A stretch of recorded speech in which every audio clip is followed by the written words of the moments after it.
राज्यभरातील समग्र शिक्षा अभियानातील कंत्राटी कर्मचारी जे आहेत ते आझाद मैदानावरती गेल्या 60 दिवसांपासून अधिक काळ झाला आहे ते आंदोलन करताना आपल्याला पाहायला मिळतात। या ठिकाणी ठिय्या आंदोलन त्यांनी दिलेलं असल्याचं आपल्याला पाहायला मिळतं। या सर्व समग्र शिक्षा अभियानातल्या कंत्राटी कर्मचाऱ्यांची मागणी आहे की सरकारने आम्हाला राज्य शासनाच्या सेवेत जे आहे ते सामावून घेतलं पाहिजे, अशी या सर्व कर्मचाऱ्यांची मागणी असल्याचं आपल्याला पाहायला मिळतं। आणि याच मागणीकरता गेल्या 60 दिवसांहून अधिक काळ जो आहे तो हा कर्मचारी या आझाद मैदानावरती आपल्या हक्कांच्या मागण्यांकरता झगडताना पाहायला मिळतोय। विशेषतः महिलांचा देखील या सगळ्या आंदोलनामध्ये मोठ्या प्रमाणात सहभाग जो आहे तो आपल्याला पाहायला मिळतोय। अशाच काही महिला आहेत, कंत्राटी कर्मचारी आहेत समग्र शिक्षा अभियानात, ज्यांनी आपलं गेल्या अनेक वर्षांपासूनचं योगदान दिलेलं आहे। आपण त्यांना विचारूया, तुमचं नाव काय, तुम्ही किती दिवसांपासून या ठिकाणी आलेला आहात आणि कोणत्या ठिकाणाहून आला, गाव कोणतं तुमचं? माझं नाव लक्ष्मी तोरड, मी बार्शी सोलापूर जिल्ह्यातून इथं आलेले आहे आणि गेली 18 वर्ष समग्र शिक्षाची कर्मचारी आहे। परंतु समग्र शिक्षा अभियानामध्ये तुम्ही गेली 18 वर्ष तुम्ही कार्यरत आहात। सातत्यानं तुम्ही मागणी करताय राज्य शासनाकडे की आम्हाला शासकीय सेवेत सामावून घ्यावं म्हणून, तर प्रतिसाद आहे का शासनाचा पॉझिटिव्ह या सगळ्या संदर्भात? आत्तापर्यंत नव्हता, पण आत्ता आमची फाईल पुटअप झाली, CS साहेबांच्या टेबलला आहे आणि काल जे आम्ही कारण त्या फाईलवर काहीच प्रक्रिया होत नव्हती किंवा पुढे जात नव्हती, म्हणून महिलांनी मुंडन करण्याचा निर्णय घेतला होता। आणि काल मग रात्री पत्र निघाले की आमची 14 तारखेला बैठक लावलेली आहे। शासनाने आमची दखल घेतली, त्याबद्दल शासनाचे आभार मानतो, पण ही 14 तारखेची मीटिंग शेवटची व्हावी आणि आम्हाला तात्काळ कायम करावी एवढी विनंती ही आहे शासनापुढे।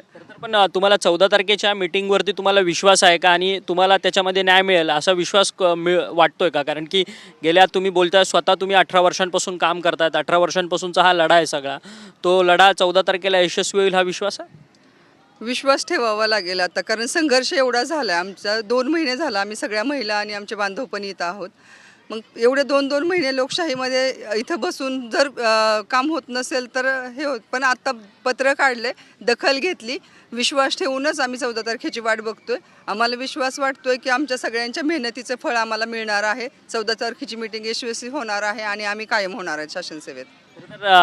कुठून म्हणजे मुंबईमध्ये तुम्ही कुठे या सगळ्या आंदोलनामध्ये गेल्या 60 दिवसांपासून आहे, स्वतःचं घर आहे का मुंबईमध्ये?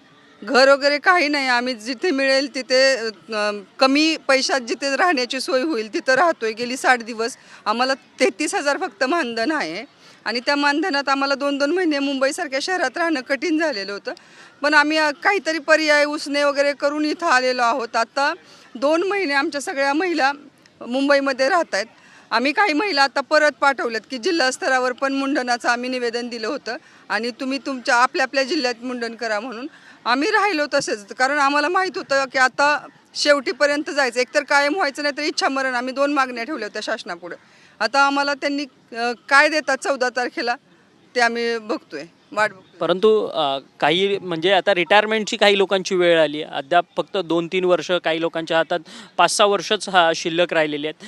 अशात म्हणजे इतका मोठा संघर्ष, म्हणजे हे कुठून, म्हणजे पर्याय नाही, कारण आम्ही शासनाकडे वारंवार मागणी केलेली आहे। आम्हाला शासन सेवेत आमचे काही बांधव 8 ऑक्टोबर 24ला कायम केले, तेव्हापासून त्याच्या आधीपासून आमची मागणी, आम्ही खूप आंदोलनं केली। या वर्षात हे आमचं 3रं आंदोलन आहे, जे कंटिन्यू 61वा दिवस आज आहे। कायम करा, कारण आमची पण सेवा 20-20, 25-25 वर्ष झाले। आम्ही DPP पासूनचे पण लोक आमच्यामध्ये आहेत आणि तेवढ्या एकाच मागणीसाठी आम्ही वारंवार शासनाकडे विनंती करतोय। इतक्या दिवस शासनाने दखल दिली नाही, पण आज 61व्या दिवशी आम्हाला थोडीशी आशा आहे की शासन आमची मागणी पूर्ण करेल आणि आम्हाला कायम करेल। परंतु शिक्षण मंत्री दादा भुसे जे आहेत त्यांच्याकडे तुम्ही या सगळ्या गोष्टींच्या संदर्भात वारंवार भेटलेलात का? त्यांचा काय प्रतिसाद होता या सगळ्या संदर्भात?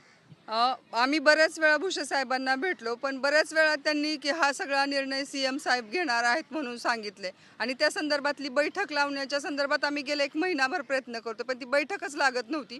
30 तारखेला लागली, परत पोस्टपोन झाली, परत 7 तारखेला लागली होती, परत पोस्टपोन झाली, पण आता 14 तारखेच्या बैठकीचं लेखी पत्र काढल्यामुळे आम्हाला विश्वास आहे की ती बैठक होईल। खरं तर गेल्या अनेक दिवसांपासून या ठिकाणी आंदोलन सुरू आहे। आंदोलन कसं सुरू आहे, कशा पद्धतीने ह्या सगळ्यांचं मॅनेजमेंट आहे? कारण की 60 दिवस मैदानात आंदोलन चालू ठेवणं एवढ्या रखरखत्या उन्हात हे काही फारसं शक्य नाही, कारण की या संपूर्ण आझाद मैदानामध्ये समग्र शिक्षा अभियानातल्या कंत्राटी कर्मचाऱ्यांचंच आंदोलन या ठिकाणी टिकून आहे। या ठिकाणी आपल्या लक्षात येईल की आज 60वा दिवस आहे. आपणच आता म्हटले की हे आंदोलन किती म्हणजे 60 दिवस पूर्ण झालेले आहेत आणि 61वा दिवस चालू आहे.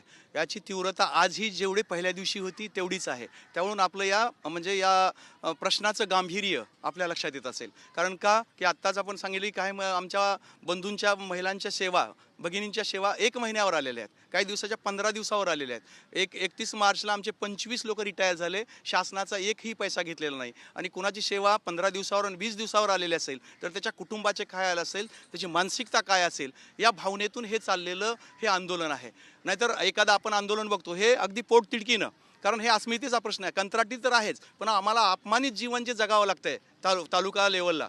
या ठिकाणी आम्ही शिक्षकाला प्रशिक्षण देतो, जे 12वीला शिकवतात, ज्यांना 1.5 लाख रुपये पगार आहे, अशा लोकांचं आम्ही प्रतिनिधित्व करतो. आणि ते अगदी 4 व्हीलरमध्ये येतात आणि आम्ही आमचे कंत्राटी लोक त्यांना प्रशिक्षण देण्यासाठी म्हणजे एका गाडीवर 3 जण बसून पेट्रोल वाचवण्यासाठी, पैसे वाचवण्यासाठी जातात. म्हणजे आमची अवहेलना किती, म्हणजे अपमान किती.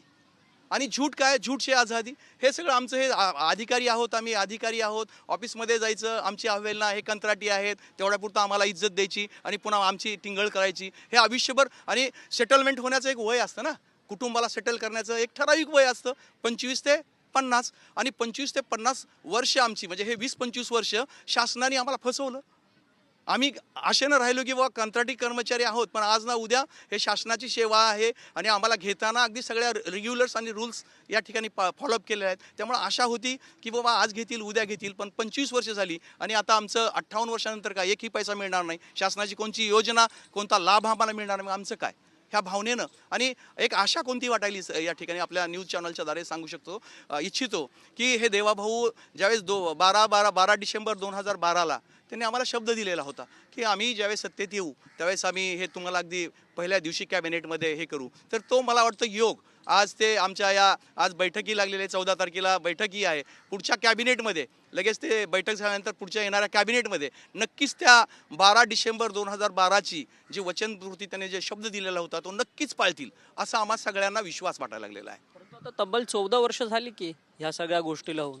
14 वर्ष राज्यकर्ते झोपलेले होते की झोपेचं सोंग घेतलेले?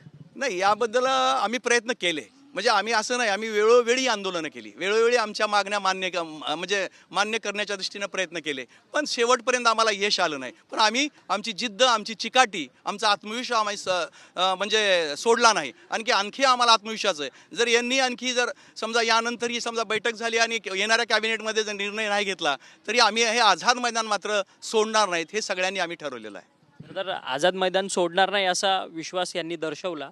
पण तुम्हाला सरकारवर विश्वास वाटतो का? 60 दिवस झाले, 61वा दिवस आहे आज, सातत्यानं तुम्ही आंदोलनं करतायत. इथं चर्चेसाठी कुणी आलेलं का इकडं तुम्हाला वचन द्यायला इथं तुमच्या आंदोलनाच्या ठिकाणी?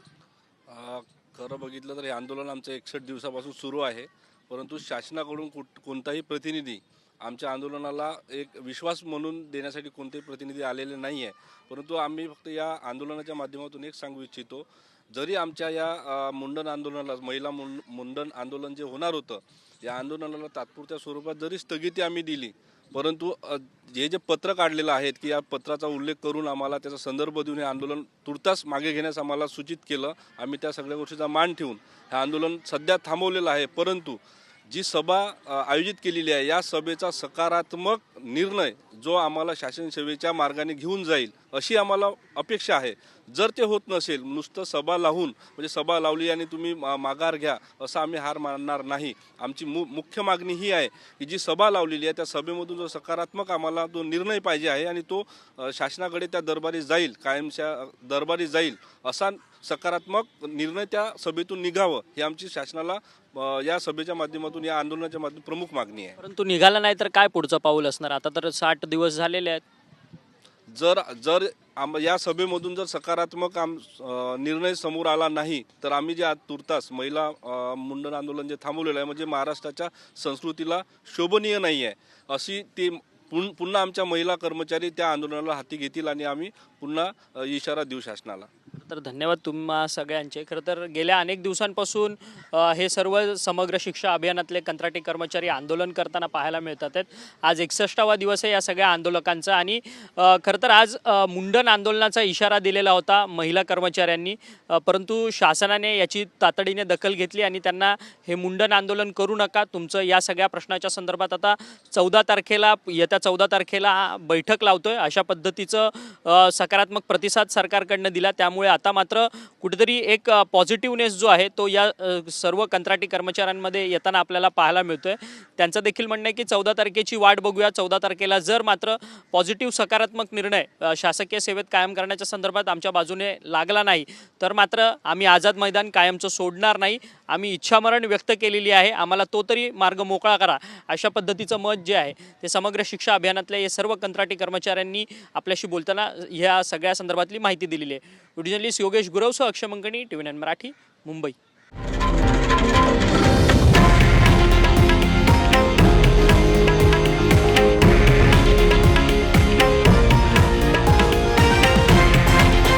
हे आहे देशातील नंबर 1 न्यूज नेटवर्क आणि आपण पाहत आहात TV9 मराठी, एकमेव.